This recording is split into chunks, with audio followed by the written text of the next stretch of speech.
Welcome to American Education FM, everybody. I'm Dr. Sean Brooks. Welcome back, everybody. Let me begin here. First of all, basically two housekeeping things. First of all, in the discussion that I had with Robin McCutcheon when we were talking about silver, and we were talking about eBay silver and the amount of silver that exists on eBay, again, different kinds of buyers, different locations, even different countries, all of that.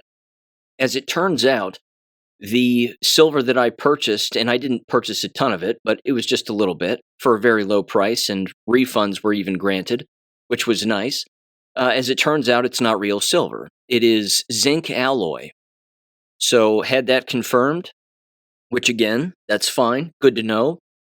Glad it, didn't make a dent financially by any stretch of the imagination. And just again, throwing that out as a warning.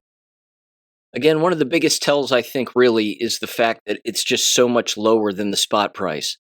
That's pretty much the dead giveaway. So again, I would caution people against that. However, with that stated, there are some auctions that do take place with real silver from individualized Americans who have it, who are looking to sell it.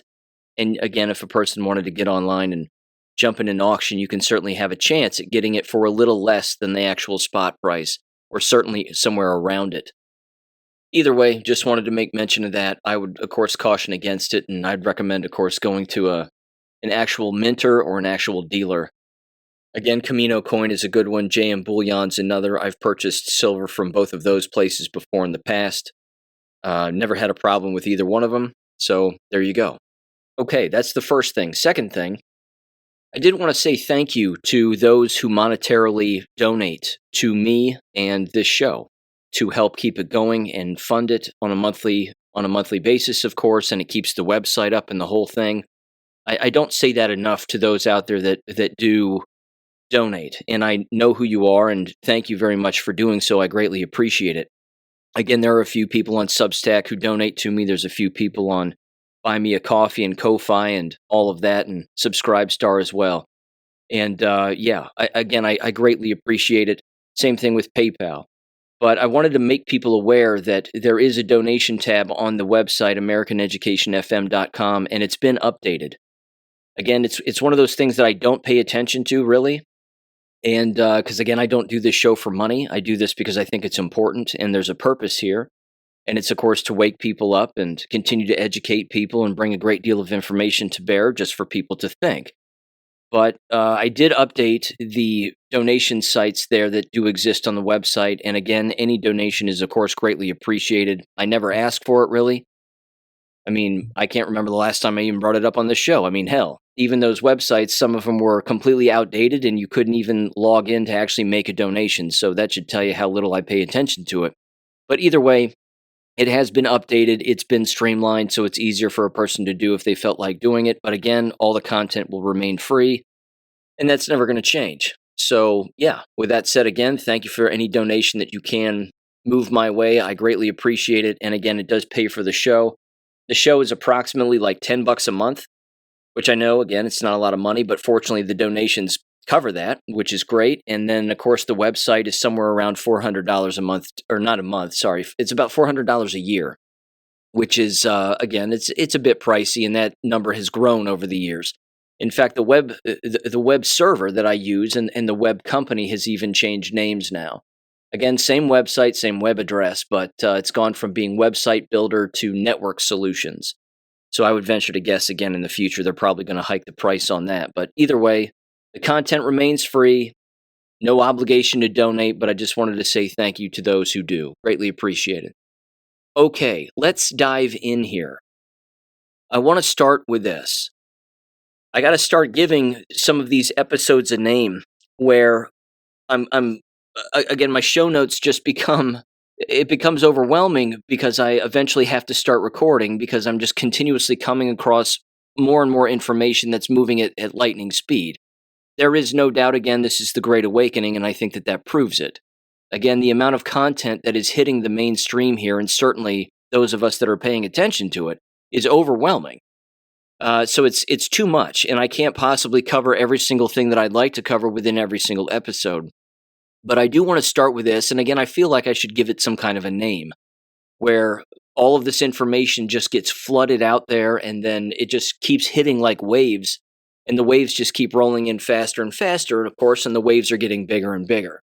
But I did come across this, which I do think is fascinating, and I think that it's a rather appropriate and an appropriate term, having to do with what we are seeing and what we are witnessing and the kind of information that we are basically, again, experiencing and certainly diving through and analyzing and whatever.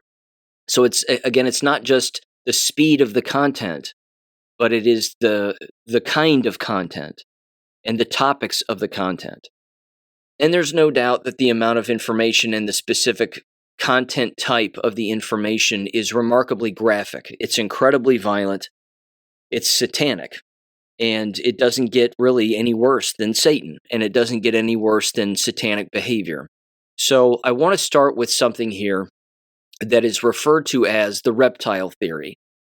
And apparently this is a theory that exists within law and among lawyers and among judges, specifically trial law, in particular in civil cases or even some criminal cases, but even more specifically, again, when it comes to the kind of information that is disseminated out to either a jury or onlookers in order to basically create a fight or flight response or even an analysis response among those that receive the information. So I typed this into Grok, just asking it again to provide basically what it is as far as legal circles are concerned. And here's what it spit back out. It says reptile theory, also called the reptile approach, reptile strategy, or reptile tactics, is a well-known and controversial trial advocacy strategy primarily used by plaintiffs' attorneys in civil litigation, especially in personal injury, medical malpractice, product liability, and trucking cases. It says it was popularized by jury consultant David Ball, a former theatrical director, and prominent plaintiff's attorney Don Keenan in their 2009 book, Reptile, the 2009 Manual of the Plaintiff's Revolution. It says, core idea. The theory draws from now largely debunked, outdated neuroscience. Again, real quick. Anytime when an AI system says now largely debunked, it usually isn't. It usually means that it's a rather sound theory, it has some weight, it has a solid foundation, and people should pay more attention to it. I've come across that before on AI systems, and again, when they start saying debunked, that's usually the tell that it's not. Anyway, they said that this is allegedly an outdated neuroscience concept, particularly among neuroscientist Paul MacLean's triune brain model, quote unquote. This model divides the human brain into 3 layers, with the oldest and most primitive part called the reptilian brain, or R complex, which supposedly handles basic survival instincts, fear responses, and safety-seeking behavior, much like a reptile's instincts for fight, flight, or freezing in the face of danger. Ball and Keenan argue that by appealing directly to this primal reptile brain in jurors, rather than relying solely on logic, evidence, or the legal standard of care, plaintiffs' lawyers can trigger deep-seated survival fears. This makes jurors feel personally threatened by defendants' conduct, not just sympathetic to the plaintiff. Let me give you a quick example. And I'll get into the Epstein stuff because that's what's happening right now, I believe, and I'm not the only one that believes that, regarding the kind of information that is being dripped out to us regarding all of that. But I couldn't help but think of the Crumbly case, Jennifer Crumbly, and of course her husband as well, but specifically her, in her case. Again, as I covered the entire trial on this show, the prosecution didn't bring up a single law that either one of them broke. But that didn't matter, because the entire trial was driven by emotion. Imagine yourself in their shoes. They were negligent parents. We're painting them as being negligent. Then they ran, which means they were guilty because only the guilty run, and 1,000 other things. But they didn't break a single law, and yet they're in jail. And the jury wasn't relying on facts, they were relying on emotion. And again, they showed the video of the shooting apparently from inside the school and the security footage and all of that. So again, you're playing to emotion, you're being sensational, you're showing, again, graphic murders of students. And then, of course, you're interviewing school personnel and they're going, well, we did the best we could, when clearly they didn't. But again, you're still playing to emotion by showing it and then by painting the actual defendants as being buffoons, which means they should know better. And then again, it kicks in more emotion and then a guilty verdict. But there's other examples that are far more graphic. I mean, you think of the OJ trial, for example. They openly, again, said not guilty, not because they didn't think that he did it, but because they purposely wanted him to get off. I mean, in the OJ trial, for example, they showed the pictures of Nicole Brown Simpson and Ronald Goldman's heads practically cut off of their shoulders. And the first time I saw those photos, was in the ESPN 30 for 30 documentary about the OJ trial. That was the first time I saw those pictures, and I thought again, how does a jury look at those photographs and not say guilty? Well, they didn't say guilty because they didn't want to put a black man in jail. They thought that OJ was nice, that OJ was somehow a victim in all of this, and that the killer was still on the loose. The killer was right there in the courtroom the whole time. Anyway, this goes on here. It says this is how the strategy works. It says the approach typically unfolds in two main stages. Number one, establish danger to the community/safety. Lawyers emphasize safety rules, quote unquote, often broad, common sense principles like never needlessly endanger others, quote unquote, or rules from regulations, that the defendant allegedly violated. They frame the violation as creating ongoing danger, not just to the plaintiff, but to the jurors, their families, and society at large. Number two, position the jury as protectors. Jurors are told explicitly or implicitly, that by returning a large verdict against the defendant, they can reduce this danger, punish unsafe behavior, and make the community safer. This taps into fear and a primal drive to eliminate threats. Again, Crumbly case. We have to warn parents that if you leave a gun in your home anywhere, even if it's locked in a safe, and your children know where it is, and they take it from you, steal it, and then use it to kill someone, that you too will end up in shackles. You too will end up in court, and you too will end up guilty and then in jail. Just like Jennifer Crumbly. That was the ultimate message that they were sending. Now with the Epstein files, what's interesting is they're playing to people's emotions as well, which unfortunately is leading to, again, three separate kinds of reactions. You have individuals who aren't even paying attention to the Epstein files. It falls right into what Leonardo da Vinci said about people, that there's three kinds of people. People who see, people who will never see, and people who will see when shown. Well, some people, again, fortunately, that's 2/3 of all of humanity. The ones that have a chance. The ones that are interested in it and have known about this for over 12 years plus, like myself, it doesn't surprise me in the slightest, regardless of how graphic it is, because I can imagine some pretty horrific shit. But there are people who can't. And they don't want to. They don't want to believe, again, that their comfortable delusion could ever crash on top of them, and that the things that they've been supporting their entire life are an illusion, and certainly driven by Satanists who would engage, let alone allow this kind of behavior to take place. But that's a fact, and that's what's going on. And then, of course, you have individuals who are interested in it, but have been unaware. And they're the ones that, again, have no problem being shown this kind of stuff, and then learning from it, and then changing who they are. That's a good thing.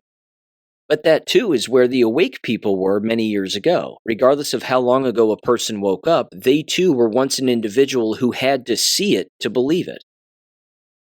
I mean, I was that way with basically every single subject you can possibly imagine. I mean, pick a quote-unquote conspiracy theory that is in fact a conspiracy, but is now a fact. When you go down the 9/11 rabbit hole, when you go down the Kennedy assassination rabbit hole, when you go down all of these, there are the same players that exist within all of them on a consistent basis. We know it's the Jewish lobby. We know it's Zionists. We know that because, again, we've gone down those rabbit holes. And when you see those consistencies and you see those groups of people, Satanists, if you'd like to call them that as well, many of them certainly are. When you see that on such a constant basis, that's your answer. But again, there are people who don't even want to look. So getting back to the reptile theory, it goes on, it says, where is this used? Specifically, again, in legal circles and certainly trials. It says it's used in the discovery phase where attorneys ask defendants repetitive safety rule questions in depositions. For example, quote, you agree that violating this rule endangers the public, correct? To lock in admissions. It happens in jury selection, planting seeds or ideas about safety and danger, and then during the actual trial, through opening statements, witness examination, and closing arguments, frame the case as a community safety issue. The tactic is credited by its proponents with helping secure very large verdicts, sometimes called nuclear verdicts. It starts to wrap up here, and it says defense, perspective, and criticisms. Defense attorneys in many courts view reptile theory as problematic. Number one, it often resembles prohibited golden rule arguments, asking jurors to put themselves in the plaintiff's shoes. Number two, it can inflame passions, encourage punishment rather than compensation, and distract from the actual legal issues. Again, Crumbly case. Same thing again with Epstein files. Unfortunately, some people are so wrapped up in learning about these files and these people, they've forgotten that many of these people, again, are wrapped up in a giant RICO statute, that there are laws that have been broken here. And I understand that former Prince Andrew's just been arrested for whatever, conduct unbecoming of an elected position. He's not elected, but whatever, in some kind of a position of power, whatever. It seems a rather ticky-tack arrest. But you know what he's done. I mean, we know that he's done far worse. He's had sex with minors. That's against the law. But endless people have in these files. And endless people knew that this was happening. So, is former Prince Andrew going to be the only arrest? No. Is that going to be the only charge? No. It's going to get worse, which is good. That's accountability. It then says the underlying reptilian brain science has been widely criticized and largely discredited in modern neuroscience. Again, I disagree. It's a valid point because it works. It's much like the line in Star Wars, the Force is strong on the weak-minded, but so is the dark side. You can manipulate endless people, certainly women, more so than men, with emotion. And I would say the more testosterone that a male has, the less likely they are to be persuaded by emotion, whereas the less testosterone they have, the more likely they are to be persuaded by emotion. Use the Charlie Kirk thing as an example. Look at the number of individuals who still believe that Charlie Kirk is dead, that Erica Kirk is telling the truth, and that all of that really happened. The way that, again, it was portrayed on TV and throughout the media. See, the one group that doesn't get talked about enough, and I brought it up back at the time when it happened, but when that entire false flag occurred, but the gun bros on all the YouTube channels and all the gun channels, most of them were like, yeah, right, this is fake. These dudes shoot guns on YouTube for a living. They've shot 30-06 bullets 1,000,000 times. And a bunch of them, even in one video, got together and they were just like, yeah, right, whatever. And they didn't say anything. They were just shooting 30-06s at ballistic dummies on purpose to show people this is really what happens when a 30-06 hits a person's neck. It'll knock their spine clean off. It'll knock their head clean off. But again, as the story went, and as some people unfortunately believed, a magic bullet. The old magic bullet and Charlie Kirk's stronger than steel spinal cord, where it just stopped in his neck and there was no exit wound, and there was no ballistic, and blah, blah, blah. Give me a break. But it plays into emotion. And again, some people didn't even want to watch the video, did they? I don't want to see that. That's too graphic, not knowing that it's fake. They have no problem watching a horror movie in a theater with the lights off where someone gets killed or a child gets murdered and there's blood all over the place. That's fine. But when they're told a story on Twitter or X or whatever, or on any other social media platform where it shows Charlie Kirk leaning back and then a blood bag and whatever else, and then he falls to the ground, and then people are smiling as they're tending to him, and then he's picked up like a side of beef, and then he's taken away. They don't want to see that.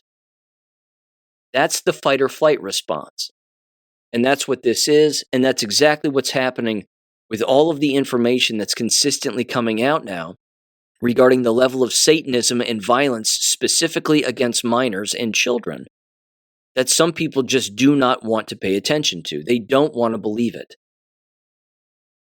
This wraps up here. It says, in short, reptile theory is a highly effective, if polarizing, plaintiff's persuasion technique that leverages fear and survival instincts to drive bigger damage awards.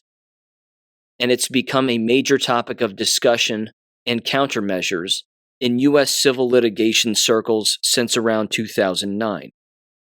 Now, let me mention this. There was a particular post again that was making the rounds from an account seemingly on X, although I can't seem to find it, from someone who goes by the Mama Attorney.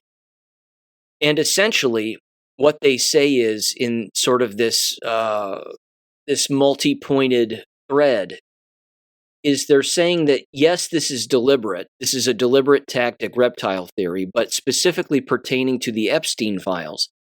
And all of this information, it's being disseminated to the public in chaotic fashion. That it's not being organized and given to the public, again, like in certain specified folders, for example. Like, here's the folder on the Royals, and here's the folder on Ghislaine Maxwell, and here's the folder on celebrities, and here's this and here's that. It's not divided out. It's just dropped on people for them to make sense of it on their own. And she claims that, again, this is part of psychological warfare, that all of this is happening, again, to confuse people, but at the same time, it's being used, again, to sort of abuse individuals, certainly within the entire waking up process. However, given the landscape of the number of anons and independent journalists and the way that the minds of human beings have shifted over the course many years, we can handle the chaos. Many of us can. We can take it, we can sift through it, we can look at it like detectives without emotion, and we can just, again, go through the information piece by piece, which is why this information had to come out now. If this information came out 20 years ago, people would not only not look at it, they would blow it off and then make fun of it. But that's not happening. No one's making fun of these posts. No one's making fun of these drops. In fact, let me give you a little association here, which was absolutely hilarious. Whoopi Goldberg the other day, in her infinite wisdom on the View, who, by the way, her real name is Karen Elaine Johnson. So there's that. So she's a liar. But on top of that, she was actually showing an Epstein email where some of her PR people were reaching out to Epstein, trying to get him to loan her his plane or one of his planes so that she could go to a, whatever, Julian Lennon charity event or whatever the hell. And again, in the email, because Epstein doesn't like blacks, he basically just said, no, I'm not going to give you the plane. She, of course, tries to spin it as she's describing this on The View, and she says, I had nothing to do with him. I didn't know him. I just needed a plane. Somebody said this guy has a plane, blah, blah, blah. I didn't really want to fly in his plane. but I just needed a plane, and I certainly have never been to the island, and I don't know him, and whatever else. The fact is Jeffrey Epstein just told her no. If he'd have said yes, she'd have flown on the plane, but he said no because he didn't like her. Probably not just because she's black, but just didn't like her and didn't want her to fly in the plane. But she's bringing this up again by basically, again, trying to justify the fact that she's reaching out to an individual who has a private plane. Of all of the people who have private planes, why him? Why would her PR people reach out to him and ask for a private plane? Seems like there's a million other people you could have asked. This is the part of this, again, that is such an interesting thinking exercise for so many people because, again, guilt by association is a very real thing. You've heard me say it before, and Al Capone said it also. I'd rather have 4 quarters than 100 pennies when it comes to friends. He was right. Because guilt by association is massive. It's a big, big deal. And these people are panicking. But nobody's joking about it. That's the point that I'm trying to make is that it's effective in this reptile theory when it comes to, again, dripping out this sensational information. It's gotten to a point where endless individuals all across the world can see through and see the difference between fake sensational information and real disturbing information that is clearly real. Again, the stark contrast, I think, is what exists within the Epstein emails and the communications and, again, the associations and the habits and practices and satanic behavior and the torture and the murder and the rape and all of it. And then something like Savannah Guthrie's mother. One pales in comparison to the other, and they are on opposite ends of the spectrum. The most serious thing taking place exists with what's going on in the Epstein emails. The least serious thing, almost to the point of it being laughably ridiculous, is, of course, that Savannah Guthrie nonsense, which is still getting copious amounts of attention. Which is exactly why so many people have dismissed that. Many people dismissed it immediately, and rightfully so, because they can see through it. They see exactly what it is. It's fake. It has to be. And then at the exact same time, that forces people's attention onto more serious subjects, which again, you have not only the Epstein files, but the Israeli connection. And the Israeli connection in all of these files couldn't be more bright. It couldn't be more obvious. It's gotten to a stage now with saving Israel for last, as was stated in the Q drops, that you don't even have to play 6 degrees with Kevin Bacon in order to make the leap. It's 1 degree now. It's just 1. It's gotten to a point where when someone says, gee, satanic bankers having sex with minors, the next thing people say is Zionist Jews. It's the very next thing. They don't even hesitate anymore. There used to be a time when they were like, gee, I don't know. I'm not entirely sure. It's them, and it's certainly a group of people, I think. But who are they, and where do they come from, and what's their history? I mean, let me give you this example, too, which is ridiculous. It's beyond ridiculous. You had Kash Patel on Dan Bongino's podcast the other day, and he goes, Dan, we did it. We figured out who it is that's funding Antifa. This whole time, we've been wondering, and we investigated it, and we opened up investigations, and now we know who's filtering money to Antifa and who's been funding them this entire time. And that information is going to come out in the near future.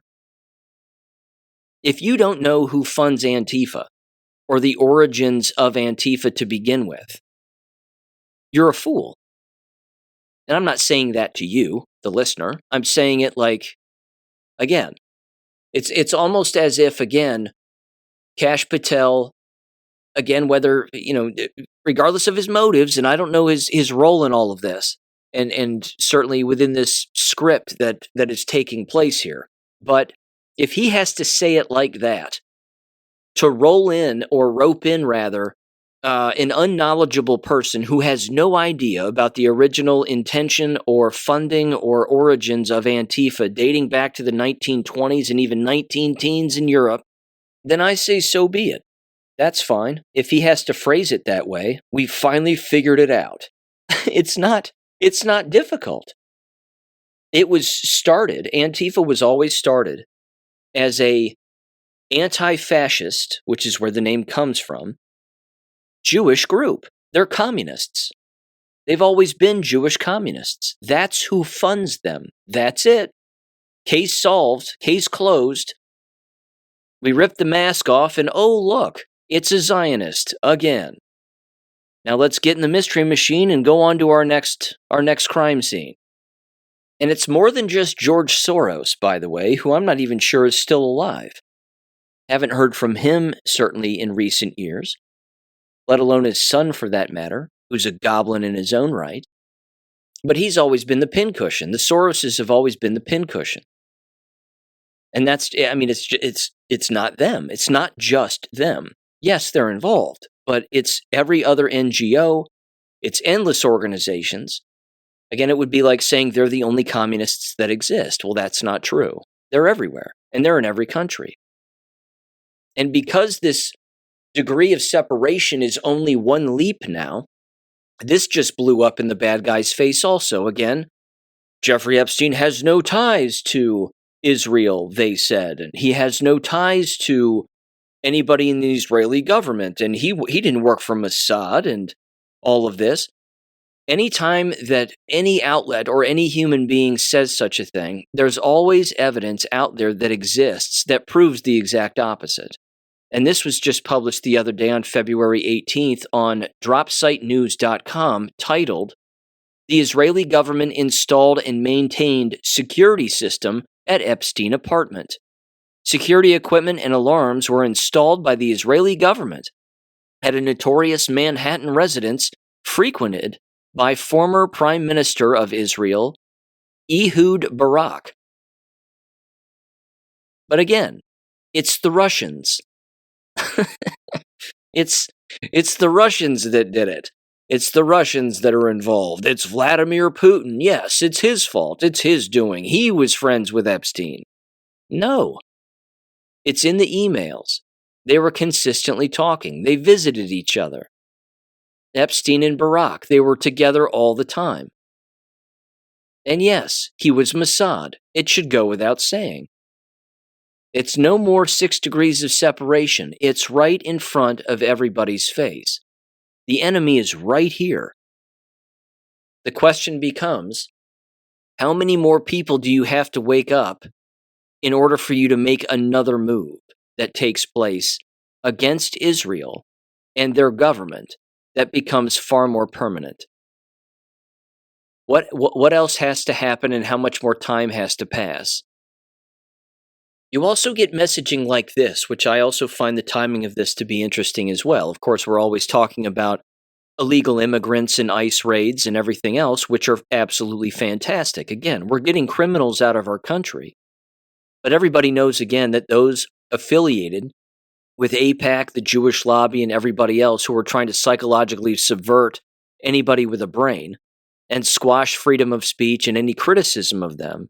You have a story like this from Just the News titled, "State Department Revokes 100,000 Visas from Criminal Foreign Nationals."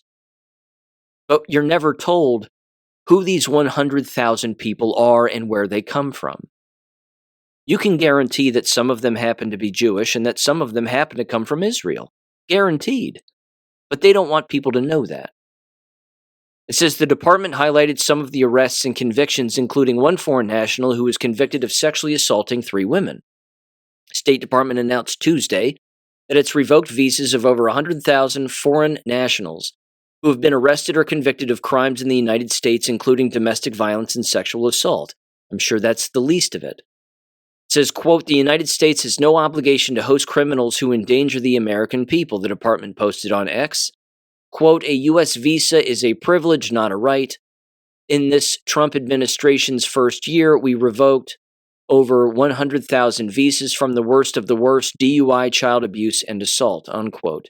Department highlighted some of the arrests and convictions, including one foreign national who was convicted of sexually assaulting 3 women. Another foreign national was arrested multiple times for domestic violence, public intoxication, and violating bail. Again, these are serious crimes, clearly, but I would say that they are minor in the grand scheme of things. You know, a lot of these individuals have done far worse. It says a third was arrested for sexually assaulting a minor. President Trump and Secretary of State Marco Rubio will defend our borders and our citizens by enforcing our immigration laws. The department continued in the thread, quote, aliens who take advantage of America's hospitality while violating our laws and threatening the safety of our citizens will have their visas revoked. Now think of, again, how many Israelis have visas in the United States? And how many of them, among others, it's not just them, how many of them are tied to serious crimes that have happened in the past and are currently happening now in the United States? The list is probably endless. But these are some of the people going back too, because that almost has to be the case. Now let me mention this too, and I want to play this audio, because this is interesting. And it's playing right into a particular theory, of course, that is not even a theory, it's a fact. And again, it has to do with what's commonly referred to as the exposure tactic. And it's a tactic that Donald Trump has used in the past numerous times with endless people. Anthony Fauci, Deborah Birx. Theoretically, you can pick a person. But he's done it now very recently, certainly within the last, I'd say, 1 to 2 weeks with Howard Lutnick, who is his Commerce Secretary. Howard Lutnick is about as dirty as they get. And again, someone would say, well, if he's so bad, why is it that Trump, a seeming good guy, quote unquote, why is it that he would have Howard Lutnick around him as his Commerce Secretary? Why is it that he would allow a bad guy around him? Well, 2 reasons. Number 1, it's the art of the deal. And number 2, it's the art of war. And you keep your friends close and your enemies closer. Again, very famously, Donald Trump, as I said in a previous episode, he was on the local New York news during 9/11. He knows what happened on 9/11. He also knows that endless Jews got a phone call the day before that openly said, don't go to work. If you work in the trade tower, whatever you do, don't go to work. Larry Silverstein, who owned the buildings, don't go to work. Howard Lutnick, same thing. Don't go to work, Howard. Now listen to Donald Trump in the Oval Office the other day. I believe it was the other day. And Howard Lutnick is standing there with other members again of Trump's cabinet. And Trump brings this up randomly, seemingly randomly, regarding Howard Lutnick. And Howard Lutnick is standing there and he's smiling and he's laughing. And then he stops smiling and he stops laughing. Donald Trump was exposing Howard Lutnick and Howard Lutnick's 9/11 story on television for everybody to see. If he didn't want to expose Howard Lutnick, why would he bring it up? He wouldn't. If he wanted to keep it a secret, he wouldn't have said a thing. But he didn't. And he does this all the time if people know what they're hearing and they can see the behavior. Again, if you're bringing up 9/11 to somebody and they start laughing, that's kind of a tell. That's kind of a tell that you did something wrong. You knew that something bad was going to happen. So give Donald Trump a listen here in 3, 2, 1. I mean, he literally watched the plane go into the building, go into the World Trade Center. Amazing story. That alone is an amazing story. He was delayed because his wife insisted that he finally, after years, take his child to school. So he took his child to school that one day, because normally he would have been in the building at 6 o'clock in the morning. That's that business, right? So you owe your wife a lot and your child a lot, right? But his wife insisted that he take his child to school. For 5 years, he didn't do it. He was horrible. What kind of a father was he? Okay, I'll do it. And he was therefore driving down at 8:43, whatever the time was, down the West Side Highway, and he saw the plane go into the side of the building. He said, wow.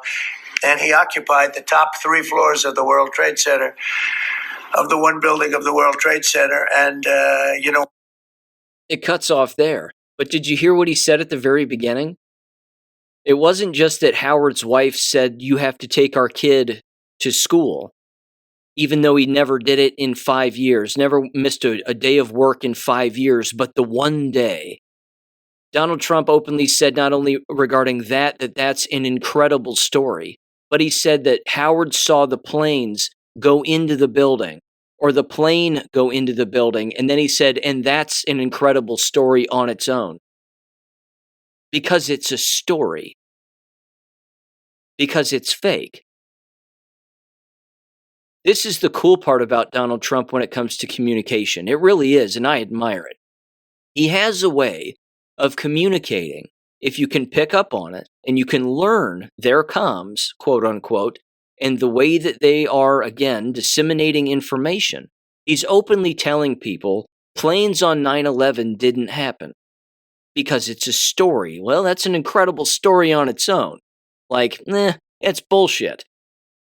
And then, what do you know? Howard all of a sudden doesn't go to work the one day he's never gone to work, and his entire floor with all of his employees end up dead, and he gets an insurance settlement out of it. And then all of that money allegedly, again, gets divided up among the families of the survivors, and they all only walk away with whatever it was, $40,000 per person or per family, which is laughable and insulting. Again, he has a way of letting people know that he knows. And that, it's a wink and a nod.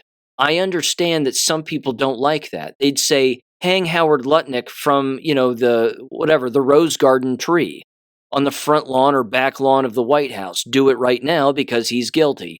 Well, of course. Of course he's guilty. So are endless people. I mean, hell, Al Franken. Stuart Smalley from, Saturday Night Live. Former Minnesota senator. I mean, where's he these days? Anybody hear from him? I'm good enough, I'm smart enough, and doggone it, people like me. He got the call too on 9/11 the day before, September 10th. Don't go into work. Very famously, I mean, that audio exists on the internet. You can hear him talking about receiving a phone call that says, don't go to work. And he openly bragged about it. The point is the truth exists. You just have to slow down. You have to take emotion out of the equation, and you have to listen to why a person is saying what they're saying the way that they're saying it. And there's a lot of truth in there.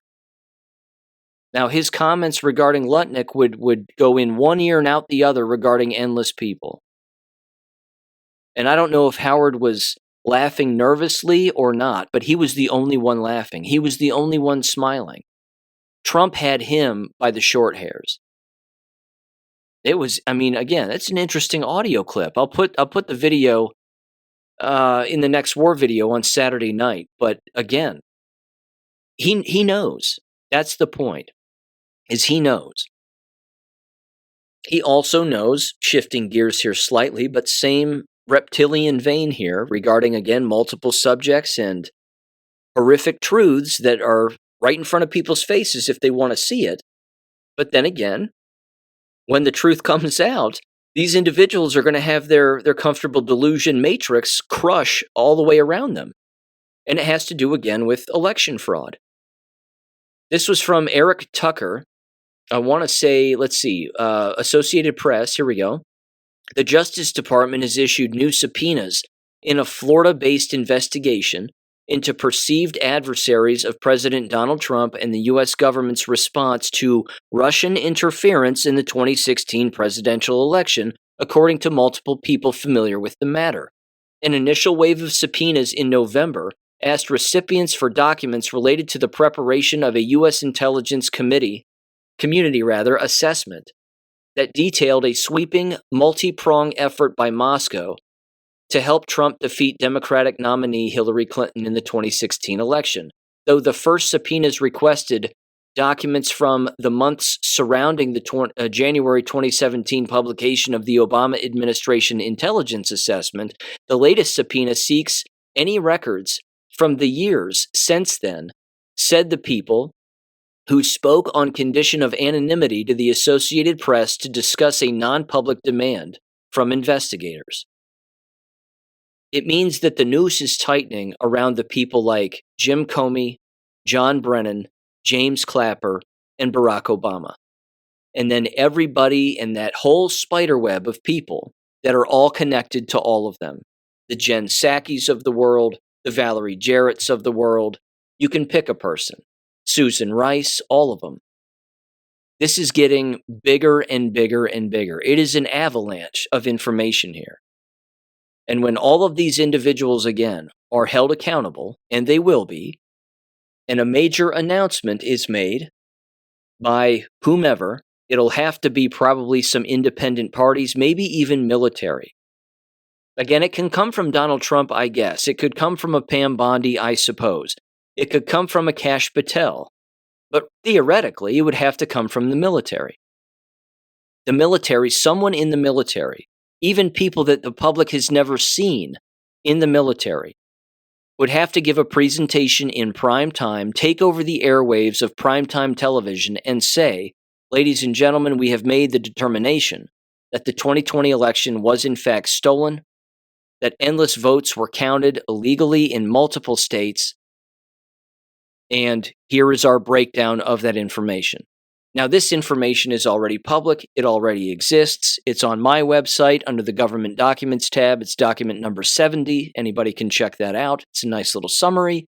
But even so, a presentation like that would have to come from, I don't want to say a nobody, but it would have to come from somebody who isn't an elected official and somebody who the public hasn't seen, which means it'd have to come from some military general.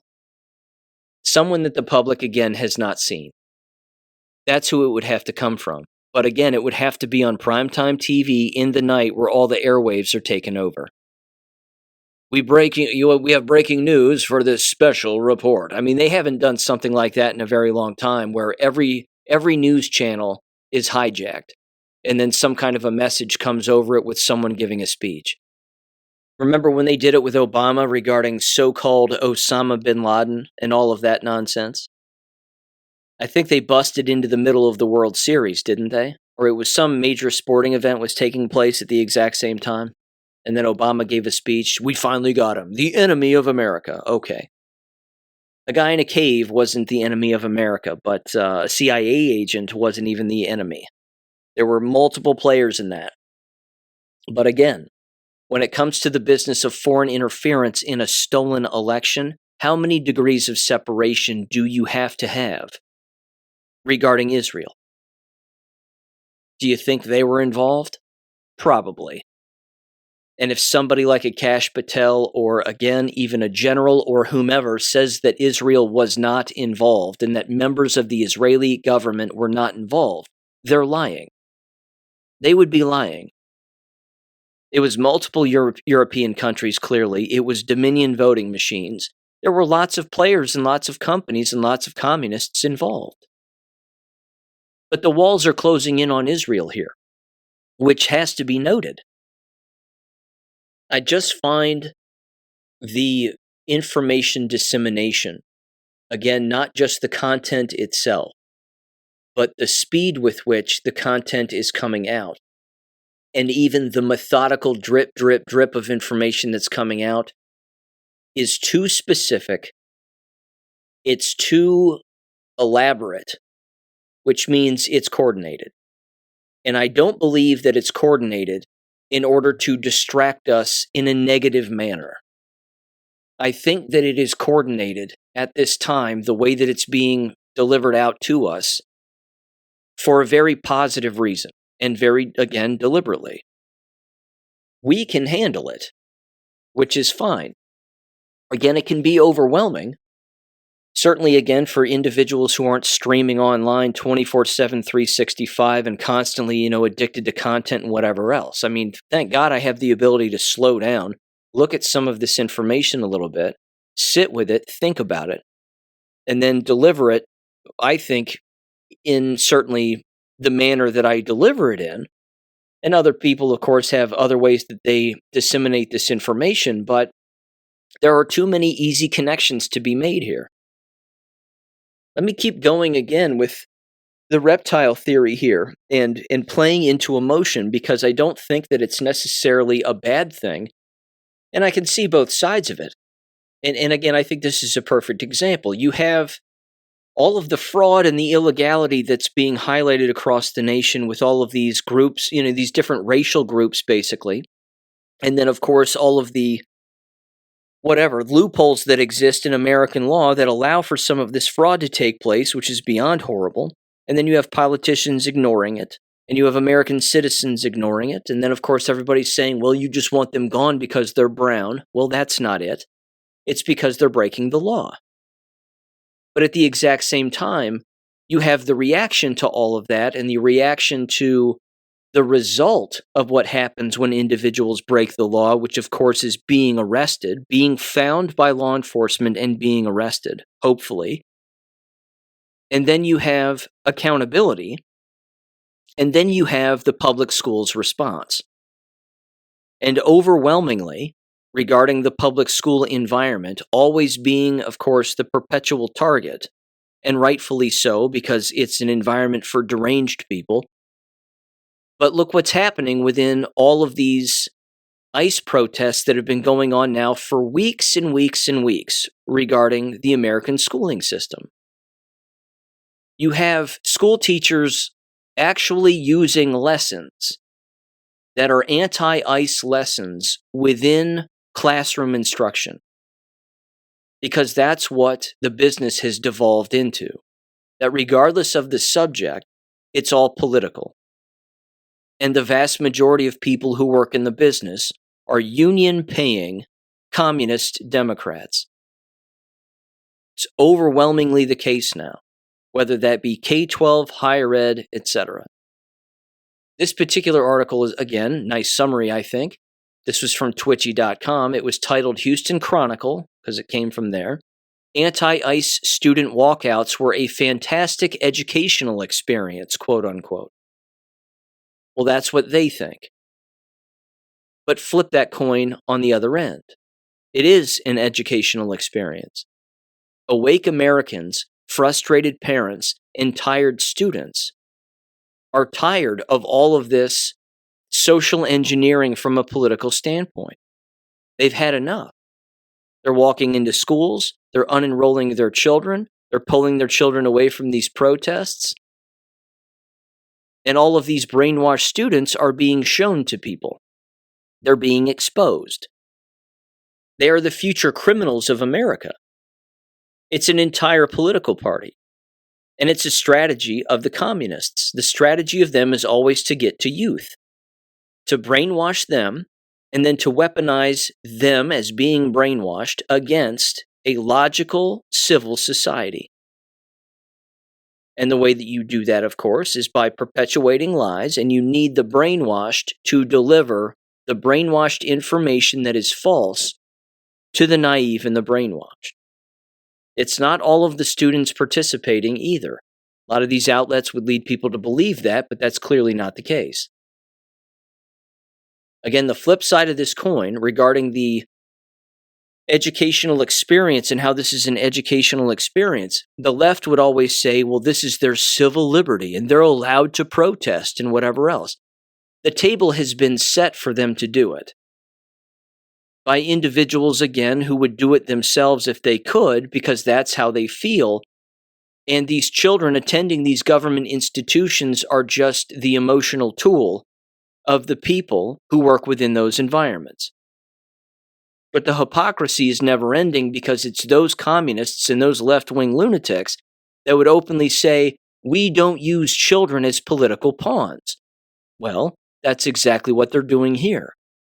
By simply allowing these protests to take place, that's exactly what they're doing. And there are common threads and common characteristics with all of these school protests, quote unquote, and the kind of school in which these students exist in. The students can't speak English. They don't speak it well, to say the least. They don't read. They can hardly write. Any test scores that they have when it comes to literacy or math or whatever are in the tank. Which means, again, who's doing the instructing? The illiterate. That's who's doing the instructing. The ignorant, the brainwashed. That's the environment. That's the problem. Now, here's what's interesting, too, and this is where this is where a bit of a debate can occur. And it's one, again, that has been brought up here numerous times, and I want to expand on it just briefly for a second here. I was watching the tail end of Rambo and Friends, his show, The Skiff, the other day. And Joe Rambo was having a conversation over there on Rumble with a couple individuals, again, that he has on his show on a semi-regular basis. And they were talking about the school system. And Joe Rambo basically said, and I disagree with him, but I understand why he said it, is he said he has a son who attends the public school environment.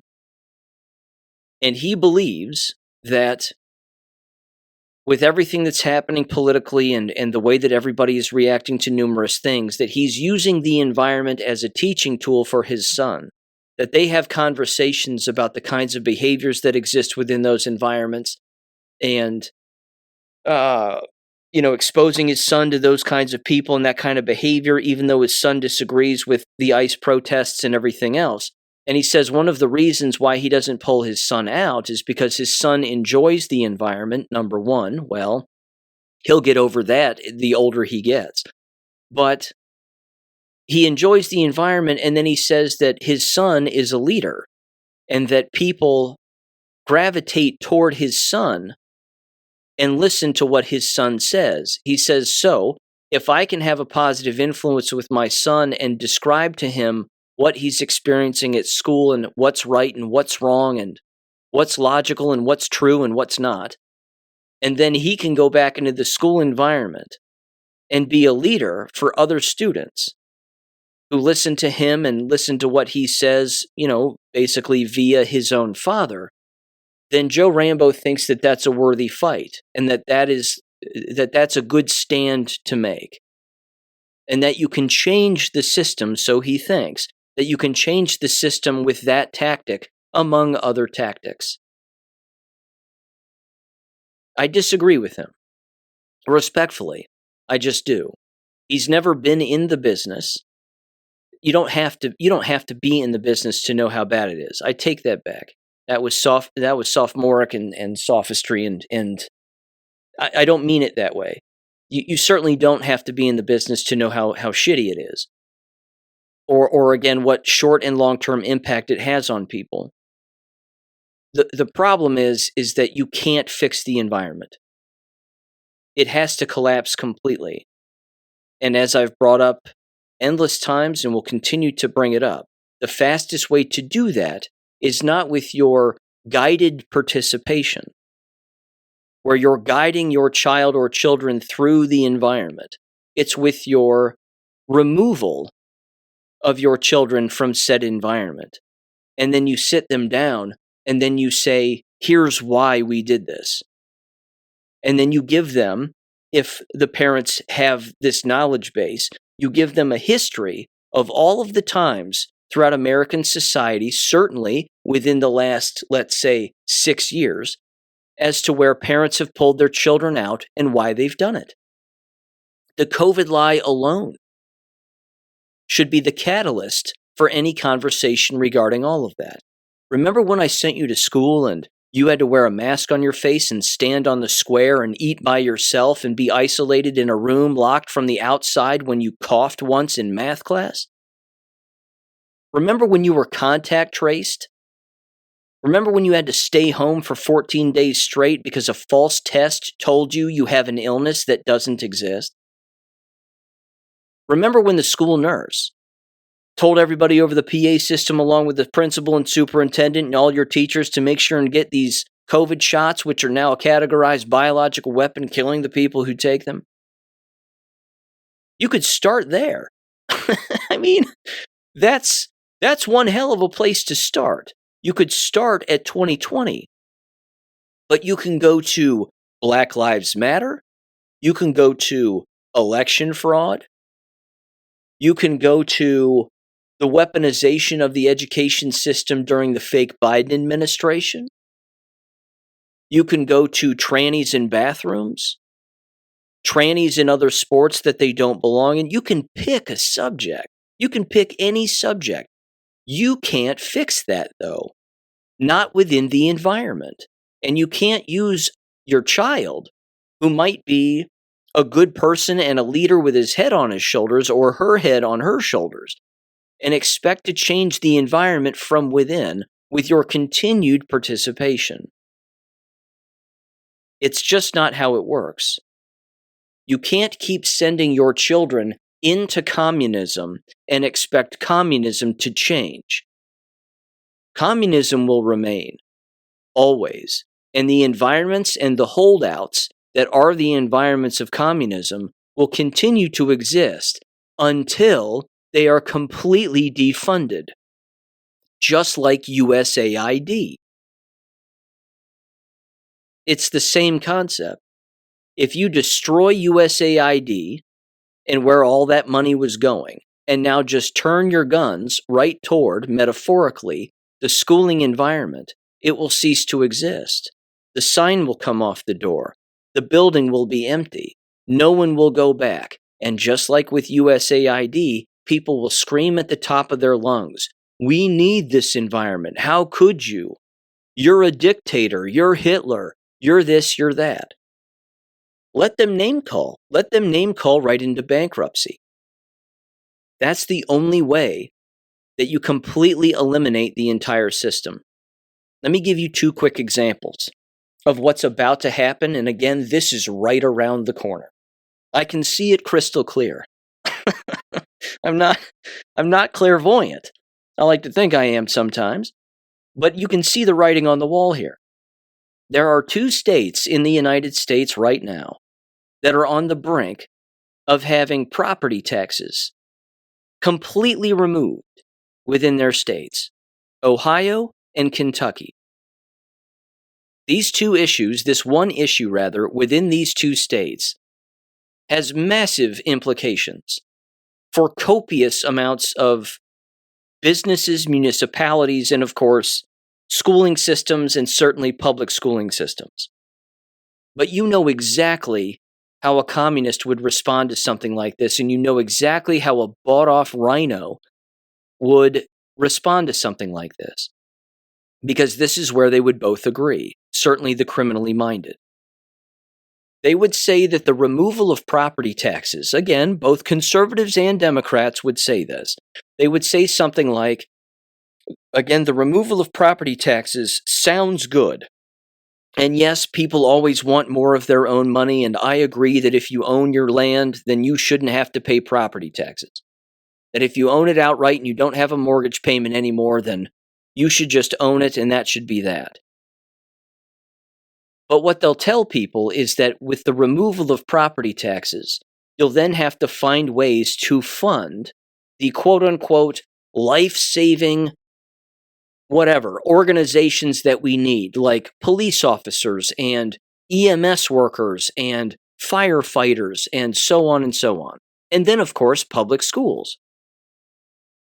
Which means, say for example, we'll play the long game on this one. Say for example, those issues make the ballot, the property tax issue in both states, and then people vote to abolish property tax. What do you think is going to be the very next move? The very next move, and it'll come from both political wings. Mark my words, it certainly will. They will start to put issues on future ballots after that goes into effect, and they will do it immediately. They'll start the very second that the vote comes in the day after Election Day.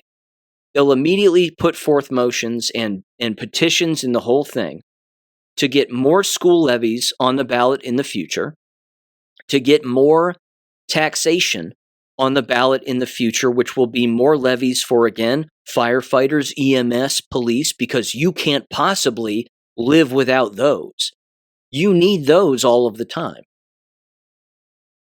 And they use the reptile theory, coming back around full circle to that again, they use that as a scare tactic.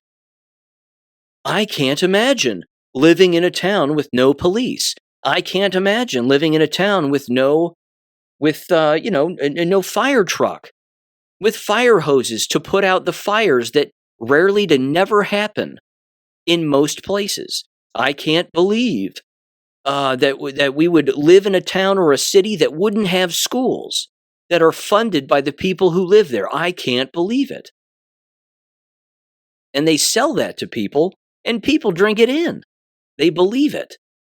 Well, I can't believe that either. What would life be like without a local public school system? I can't believe it. I can't imagine it. I can. It's called utopia. It's called heaven. That's what it's called. But the argument, again, that the left will use when it comes again to any abolishment of property taxes, they'll simply say this, and you can hear them saying it. They'll say, well, look, now you have all this money. Now you have all your money back. Say, for example, you pay $3,000 to $6,000 a year in property taxes, give or take. Whether it's, again, coming out of your rent, or it's coming out of your mortgage, or you own your property and it's coming right out of your pocket every single year, which goes, of course, straight into the public school system, among other places. They'll instantly say, well, you have all that money now, which means you can afford to give us some back. Yes, we were stealing it from you to begin with, but now that you have it all back, we want to go back to stealing maybe a percentage of that. And then again, they'll get their signatures, they'll put a particular tax levy on an upcoming ballot, and that's how they'll sell it to people. We're glad you all got your money back, but we're out here struggling, and you need us, and you can't possibly survive without this entity that you don't even use, ever. But you have to fund it, and you have to pay for it. Yes, it won't be as much as you gave us in the past, and that's terrible because we would love to make you bankrupt and take all your money to pay for something that you don't use, which is exactly what a communist would do. But that, again, that's their line of thinking, and that will happen. And then again, there will be dumb enough conservatives to say something like, well, they have a point. We do have all this money back, but at least I'm not having to give all of it back to the school system, but I will give back some because schools and their quality increase property value and blah, blah, blah. And then they believe that lie also, which is, again, reptilian theory all over again. And it's reptilian not because it's predatory, not just because it's predatory, but because it shapeshifts, it changes its look, it changes its messaging all of the time, and preys on emotion in order to do it. Now, I know I went off on a tangent there, but let me give you a few other school-related examples of how this is completely ridiculous, and exactly why you cannot manage nor fix the system from the inside. You have to walk away from it.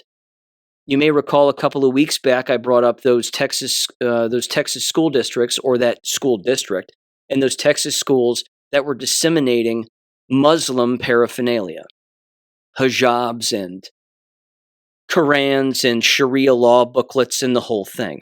Here's an American school student speaking at a Texas school board meeting about this very thing. He's a kid, walks up to the lectern, and he's letting the school board have it regarding all of this, and again, what he experienced and what information was being disseminated within his school and how he disagrees with it. Again, it's a nice video, and I applaud the kid for taking a stand, because he's right. However, that school district doesn't give a shit what he thinks, which means why on earth would parents send their child back to an environment like that? If the action of the school district prompted the kid to speak out against what the school district was doing and how he disagrees with it, and the hypocrisy of all of it, then why would you send them back? Why wouldn't you bankrupt them overnight and make them then respond in kind? But instead of going back, when they, of course, respond in kind and get rid of all of their Muslim nonsense, why would you ever go back? This is why it becomes this giant emotional game of ping pong. It's a back and forth game. Just stop playing the game. Don't play the game anymore. Free your mind. from all the other things that you could be learning and all the other time that you could be spending doing a million other things, rather than playing this useless emotional game of ping pong back and forth. Give this, again, he's a brave kid, and I'll give him credit on that, no doubt. But give him a listen here in 3, 2, 1. Good evening, members of the school board. My name is Leland Saunders, and I'm a 12-year-old resident of Farmersville, Texas. I understand that the outside organization was approved to be on campus. However, I am concerned about the religious material that were handed out to students during the lunch period.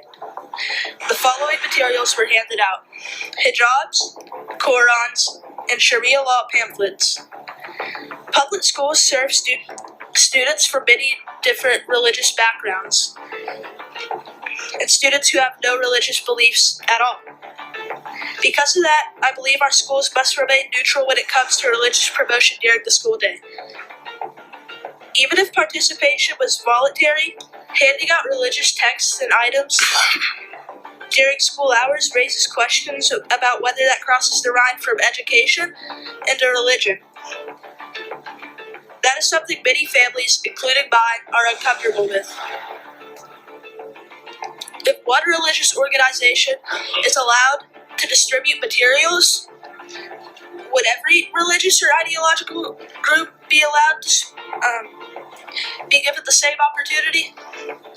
If so, how will that be managed fairly? If not, how is that even equal treatment?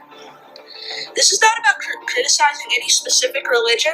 This is about maintaining neutrality, fairness, and a religious boundary from education and religion. I respectfully ask the board to clarify the guidelines regarding outside groups and religious materials, and to ensure that policies are applied consistently moving forward. Thank you for your time. I didn't add the music for dramatic effect. That was just a part of the video. But anyway, again, it's a basic point. He's right. Good for him. Well-written speech. But that right there's the problem. The school board doesn't care. They don't care about him. They don't care about the parents. They don't care about students. It's a criminal organization. They're given orders, and they're paid money to do things like that. It's quid pro quo, which is a crime. We'll give you a massive donation from the Muslim Federation of America, or whatever organization that exists down there or in America. They get a huge check from a so-called anonymous donor, quote unquote, and then, as a result of being given that amount of money or that anonymous donation from that radical group, then you have to do what the radical group wants you to do, or what they want you to do, which is disseminate their bullshit. And then you do it. And then you get the blowback. Now, they're not dumb.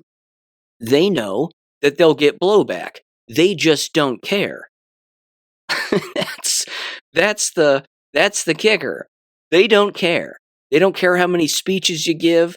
They don't care how many people get upset, how many TikTok videos get made, or if they make their way to libs of TikTok or whatever else. They don't care because they already cashed out. It's all about money. It's just money. But it's also something else, which, again, there's this flip side of the coin too, and I can see this angle. I don't necessarily agree with it, but it is a strategy, and I do understand it to a point. Is if you can frustrate enough white people to take their kids out of the school system, as I've said in the past, who's it left for? It's left for minorities, religious fanatics, and the handicapped. It's a theory that's been bouncing around New York City regarding their mayor, that he's making things so impossible for the people who live there that he's playing the long game. And the long game is to rid the city of any whites that exist there, and to leave it for Muslims, Jews, and foreigners. So we're going to do whatever we have to do to make things impossible for business owners who are white, make them all leave, and then everything else will just be ours, and it'll be our little dirty, degenerate playground to play on. And then that's the way that it's going to be. so that New York City is no longer American by any stretch. It's just Sodom and Gomorrah, which theoretically it already is and has been for quite some time. So it's possible, again, that that's the strategy that's being implemented in schools across America, is they're openly saying, look, we have enough minorities and foreigners to inhabit these buildings without, civil white people or civil anybody, that if you don't like what's being taught and you don't like the political angle, then get bent and just, get out of here and we don't need you around. I say, perfect. Make them feel it then. Make them feel that pain.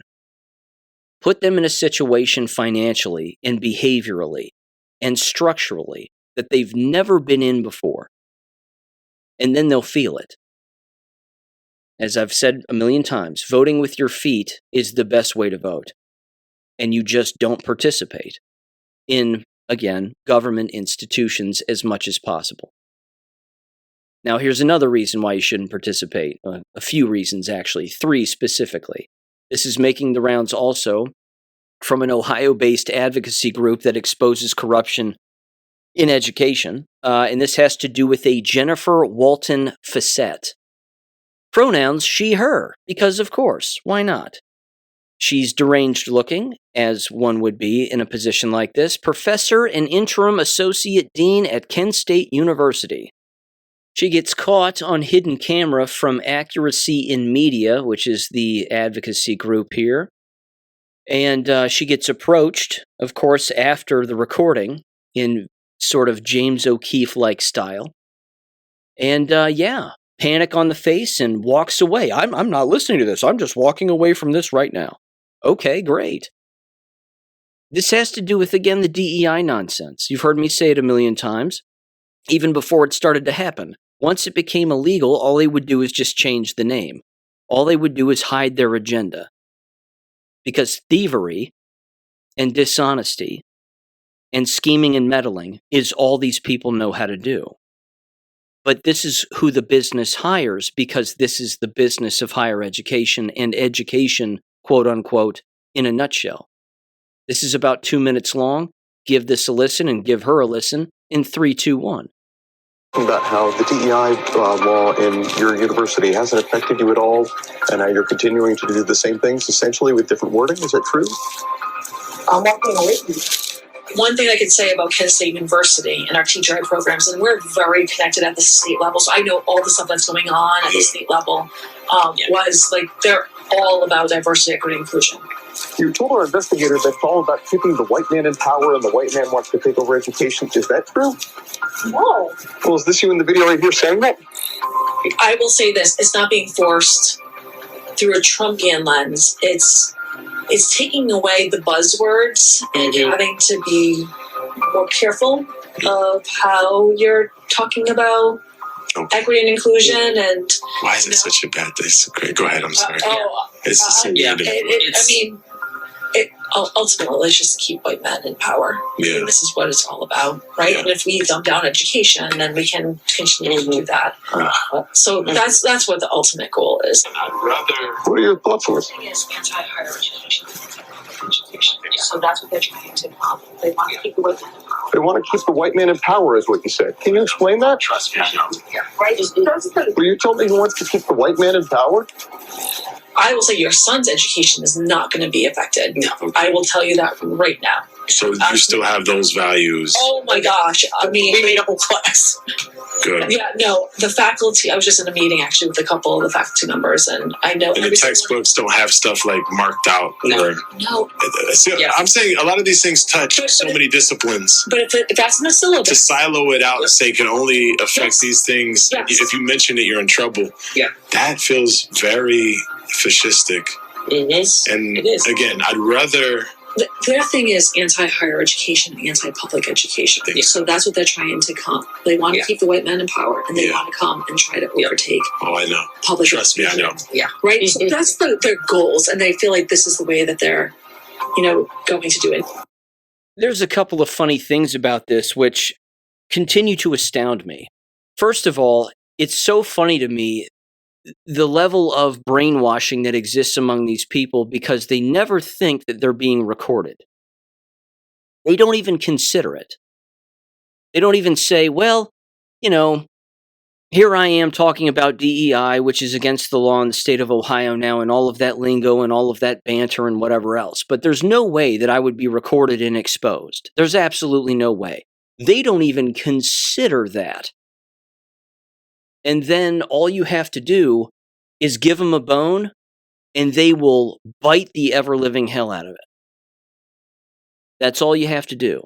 And that's all that undercover guy was telling her. He was like, wow, I agree. Like, DEI is so important, and it stretches across multiple subjects, and he even fed her the fascist line, which is classic.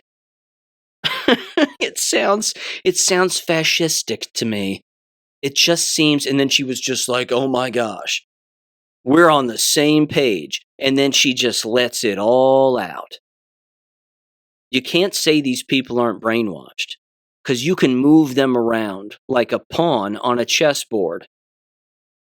And they don't even know it. They don't even know that they're being manipulated. I love it. I think it's great. And she's in deep shit. That's an instant lawsuit. That should be an instant lawsuit from the state AG's office. It might not be, because Dave Yost is a piece of trash, but it should be. They should get a very strongly worded letter that says, okay, you're in violation of state law. So we're going to withhold funds until you issue a full retraction, you redo all of your paperwork, you prove that you've eliminated all of this. And then if you don't do that again, or you don't do it correctly the first time, like you were supposed to many months ago, if you don't do it correctly this time, then we're going to withhold all funds from your entire program. That's what should happen. Shit, they broke the law. Take it from them right now, and don't give it back to them at any point, even if they decide to comply. Just take it from them. Now, here's another example as to why people should leave these environments, and frankly, again, this is a bit shocking because this comes from Kansas. You would think, when you think of Kansas, that you're talking about a very conservative state. Most, if not all, of the counties tend to be red. Probably not the major cities necessarily, but you get the gist of it. And certainly the state is. But their governor, as it turns out, is a Democrat. However, conservatives make up the vast majority of the legislature, which means, again, if a particular bill gets signed into law by the governor, which is a horrible bill, and becomes a horrible law, then they have veto power over that. And they can, again, override a veto, or they can override what the governor, again, signs into law. That's apparently happened, again, when it comes to trannies in bathrooms. Same thing happened here in Ohio. The legislature said, we don't want trannies in bathrooms. Mike DeWine, the governor, the spineless little weasel that he is, he openly goes, well, it's going to disenfranchise a percentage of the people, and we don't want to discriminate, and blah, blah, blah. Well, the governor in Kansas did the same thing, but the legislature came back and said, F you. No, we're going to override your ruling. No more trannies in bathrooms. And now, no trannies in bathrooms is a law in Kansas. What a state of affairs. Give this a listen from YouTube here just the other day in 3, 2, 1. Out of Topeka tonight, the Kansas House overrides Kansas Governor Laura Kelly's veto of the bathroom bill. It requires the use of government building bathrooms based on your gender at birth. It also requires driver's licenses and birth certificates to show your birth gender. And it becomes law following the Senate's veto override yesterday. Fox 4's Jonathan Ketz with reaction from both sides of the aisle in Topeka. The bill also requires a person's driver's license and their birth certificate to be the sex that person was assigned at birth. Is hereby declared passed. That's Republican House Speaker Dan Hawkins right before the clerk recorded the vote. Once session recessed, a few Metro residents held up phones and iPads saying shame on the legislature as they walked out of the chamber. Every time you take out your driver's license, you're outing yourself as a trans person. And that is an extremely dangerous thing to do because trans people are subject to great violence. After Modi Reber said that, we talked to Republican House Rep Susan Humphries. This bill went through her Judiciary Committee. She says everyone's views on this issue are important. But that includes women who don't feel safe in restrooms with men. So, we have to look at everybody's safety interests, what their concerns and cares are. The bill only requires people to use the bathroom of their sex at birth in government buildings, but people will be able to file a complaint if they see a transgender person using a restroom that doesn't assign with their sex at birth. The penalty could carry up to a $1,000 fine. Michael Popa says this bill could be dangerous. Can you imagine a trans man walking into a woman's restroom, a transgender woman walking into a men's restroom because the legislature says that is the restroom that they need to use, or someone not being allowed into a pool? Someone's going to get hurt. Democratic Representative Heather Meyer was seen crying after the vote. She opposed it. We asked Kansas Family Voice President Brittany Jones the same question we asked Humphreys, whether this bill outs somebody who is transgender. This bill is not intended to make anyone feel unsafe. It is intended, and it does provide privacy and protection. The bill could go into effect late next week. Jonathan Katz, Fox 4, working for you. Two things out of that which are absolutely priceless. I just love how all of this comes full circle. The first guy to speak, who was like, this is discriminating against trans people, he's a rabbi. The first guy they pick to talk to about what a horrible decision this is that trannies can't use whatever bathroom they want happens to be a rabbi. Rabbi Modi, or Modi Rubin, or whatever the hell his name was. The irony. What are the odds? And then the gay mayor of some Kansas town, I'm guessing he's gay, I don't know, he seemed like it, but either way, did you catch the slip of his tongue? He can't even keep it straight, all this mental illness, tranny nonsense. He said, can you imagine being a trans man in a woman's bathroom? I mean, a trans woman in a woman's bathroom? And then he gets a big smile on his face and he's like, oh, I can't believe I slipped up like that. Yeah, I can't imagine a man in a woman's bathroom because I'm not supposed to imagine that because that's terrible.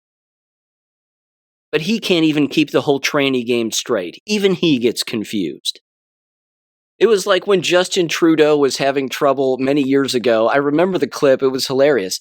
He was having trouble ringing off all the alphabet soup LGBTQ XYZ bullshit. And he goes, we like to advocate for the LGBTQ, and then he basically had a stroke. And then he corrected himself, laughed it off, and kept going. Even he couldn't keep it straight. And he's gay. Even the gays can't keep it straight. Even they forget all the alphabet soup labels that they give one another, because they change so frequently. Again, you're talking about the most socially engineered, brainwashed people on the face of the planet. It's incredible. All right. A couple final stories here regarding education, both in Indiana. Again, I wonder what's in the water in Indiana, specifically among secretaries. These two stories are disturbing. One of them, no further away than 15 minutes away from where I live. This is Union County School Secretary arrested in Union County, Indiana, Liberty, Indiana. A school employee was arrested at Union County College Corners Schools Tuesday morning. An email was sent to parents indicating that the employee was placed on leave but did not identify that employee or divulge the allegations. Kicks 96 and 101.7 The Point News is now exclusively identifying that employee as Emily Dare. Dare is listed on the school's website as a secretary. She's charged with felony theft and drug possession and is being held on a $10,000 bond. Details about what led to her arrest are not yet available. Interesting. Apparently a former nurse, from what I hear also. And then this, Union City Police Department. This is in Randolph County, Indiana. Not Union County, Indiana, but another location. High school secretary arrested for child seduction. This is a younger gal, seemingly.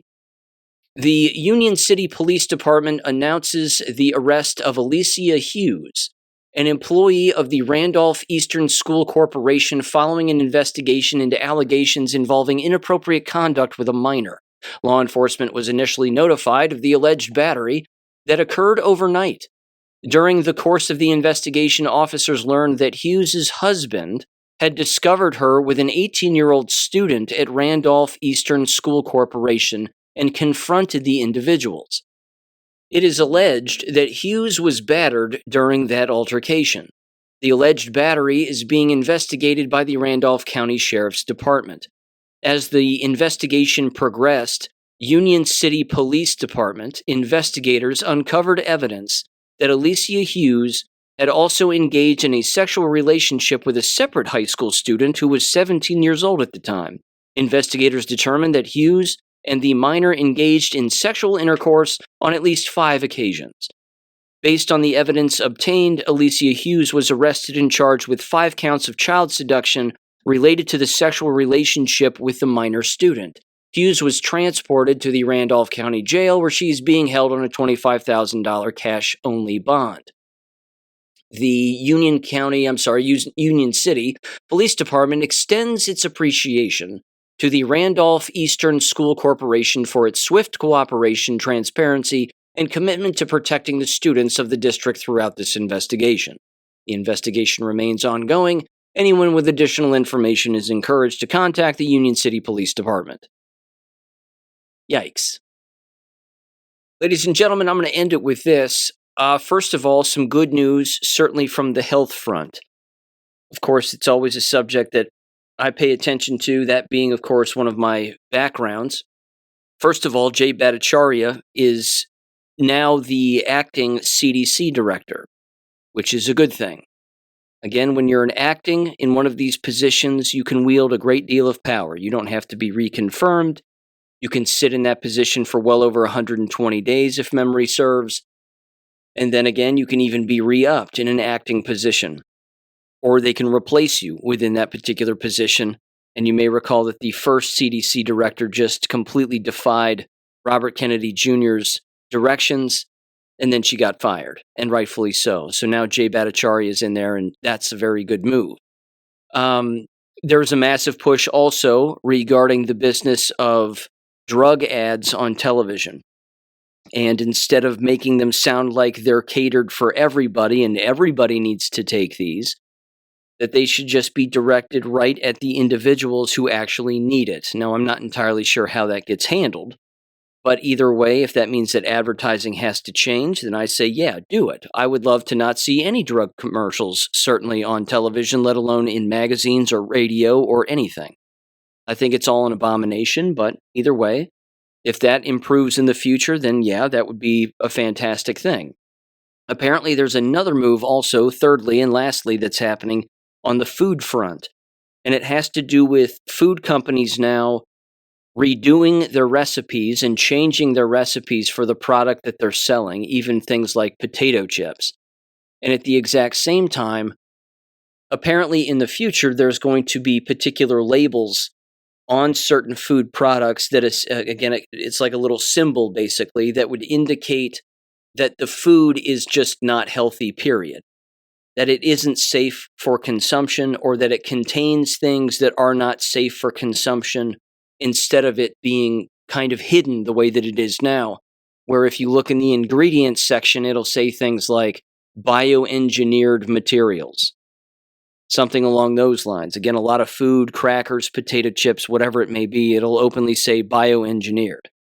Apparently, they're going to do away with that, and they're just going to be more blunt with it, and basically say this is not safe for consumption, or this has things in it that we recommend humans not consume. That would be a good thing. Again, it's always been in the details. The devil's always been right there in the details, in the ingredients list, regarding, again, what particular words mean. Are there bugs in it? Are there not? Is there mercury in it? Is there not? Is there lead in it? Is there not? I mean, you can pick one or the other, I suppose, but it's all bad. But at least, again, if the labeling changes and they're more direct with it, then that's a very good change, and that's a good thing. Okay.